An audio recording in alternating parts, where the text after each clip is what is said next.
I don't recall the exact day, but it must have been around February 20, 1977, because we had just celebrated my 10th birthday.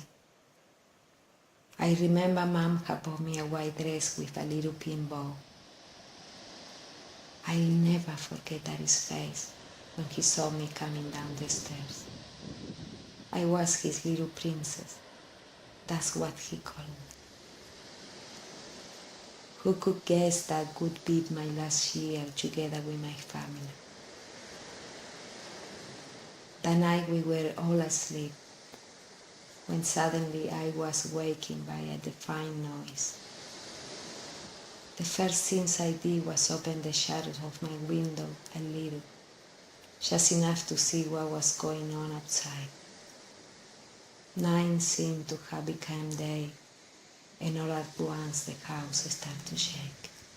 I can still hear the distress wail of my mother, who was running from one room to another, weeping, trying to wake up my brothers.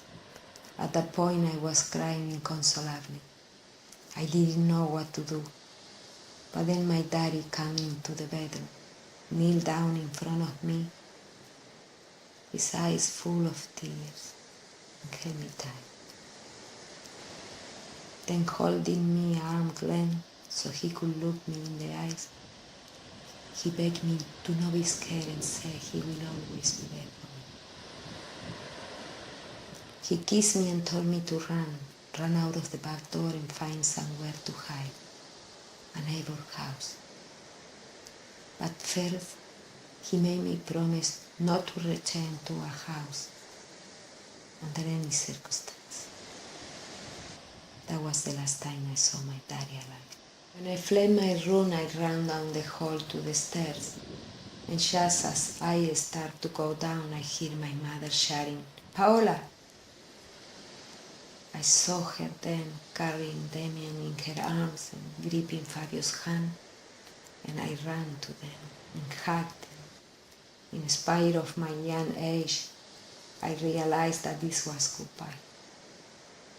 My mother kissed her index finger and placed it on my heart, a gesture she always made to show me how much she loved me. Then looked me in the eyes and implored me to run as fast as I could and not stop till I found a safe haven. Then to my parents I survived, but there was many times I wish I died with them on the fateful evening. When I go out the back door, I dug through a small hole in the hedge and ran over to the neighboring house where Dora, a sweet old lady, lived. My mother told me to find some place safe, and her house was the first thing that came to mind. With its ivy-covered rails, I saw the helicopter searchlights wouldn't find me there. But the vegetation didn't stop me from seeing what happened to the others there in front of my house, or what was left of it. My mother was struggling with two uniformed men, trying to stop them from ripping my brothers from her arms, all the while shouting for my daddy, who was apparently still inside the house. Suddenly he appeared running from his captors, desperate to help my mother, but he didn't get far before one of them shot him in the back, and my father collapsed on the ground. I recall clamping my hands over my mouth, attempting to not shout out, trying to not break my promise that no matter what happened, I couldn't go back there. I had to keep my promise. He wasn't just my daddy, he was my friend too. And that night, he was there for me, by my side, protecting me as he has promised me before they shoot him down. He had fulfilled his final promise. Next, they pulled my mother away from my father's lifeless body and brutally shoved her into one of the green falcons. My brothers were put in another, and they sped away, the wheel screeching on the road. Lastly, they opened the trunk of the only car left and callously tossed my father's corpse inside, as though it were an animal carcass. I cried myself to sleep there, under the bushes, and the next morning I was wakened by Dora, who covered me with a blanket and took me quickly inside, terrified someone will see me there.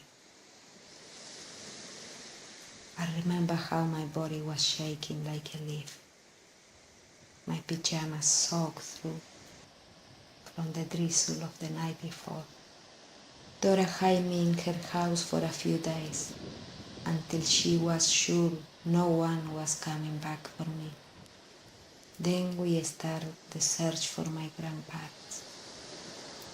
I still to this day remain hopeful that my mother and brothers will return home.